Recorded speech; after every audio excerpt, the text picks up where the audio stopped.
Renewed calls for companies and individuals to be vigilant against potential cyber attacks. A report earlier this year said that close to 9 million South Africans fell victim to cybercrime in the past year. Only last week, internet giant YAHOO, that's internationally, dropping a bombshell confirming that it has been the victim of cybersecurity, affecting at least 500 million accounts, perhaps the largest in history. Well, IT expert and director at AVeS Cybersecurity, Charl Ueckermann, joins us now in studio just to talk about what the situation is. Charl, thanks very much indeed for coming in. Thanks, Stephen. Thanks for having me. We've been doing these interviews for years now, and it just seems that there's no abating in this problem here. Why is it so? I mean, there's an evolutionary aspect to cybercrime, isn't there? Yes, there is. I think the core objective is financial gain. So they're trying to get people's financial information, their credit card details, their banking details, their identities, because once they've got those identities, they can actually exploit it and actually get their hands on your money. It's actually as simple as that. It's not to try and get a job at some very big IT firm. There's financial objectives behind that. How vulnerable are South Africans really when you compare us to those victims internationally? I think South Africa is no different to any other part of the world. We have the same amount of attacks. Of certain parts like America probably have much more.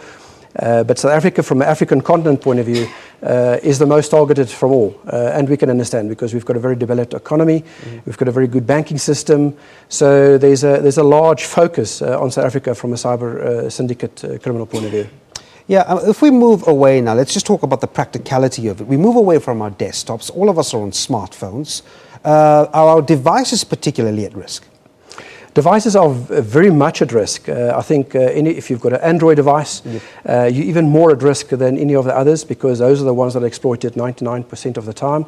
So you could do a banking transaction, receive an OTP, and actually not receive it, and actually being sent off to a cyber syndicate without you knowing it because your mobile device has been compromised. So it is very sophisticated and difficult to spot actually. But when you talk about solutions here, I mean, is the problem worsening because of complacency on our part, or are the cyber crooks, if you like, just getting a bit more better at what they do? I think definitely they're getting better at what they do. But also, if you look at the world that we were living in, I mean, we are much more connected than ever before. Yeah. The kids, everyone has smartphones. So the way we connected now versus 10 years ago is so different, which means there's a whole paradigm shift in terms of how we connect. Hence, the opportunity in terms of how we can get hacked. If you look at IoT, Internet of Things, where more and more things, smart cars and smart homes and smart cities, all these things being connected, there within itself is going to be a bigger risk to be actually protected. All right. I heard a radio interview last week, and some victim phoned in saying it's as simple as just getting your virus network or software updated. Is it as simple as that?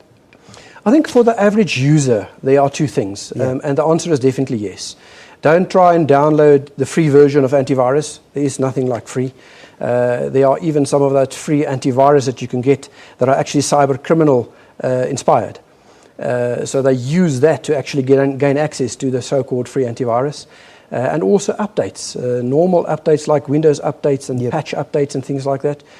For the average user, do those two things right, get a good antivirus program, load it and make sure it's always been updated, irrespective of how much bandwidth it takes. Sometimes it's a bit big, but do that because I think that's sort of like doing the minimum in order to protect yourself. Right, we're going to have to leave it there. From AVeS Cybersecurity Director there, Charl Ueckermann. Thanks very much indeed for talking to us. Thank you, David.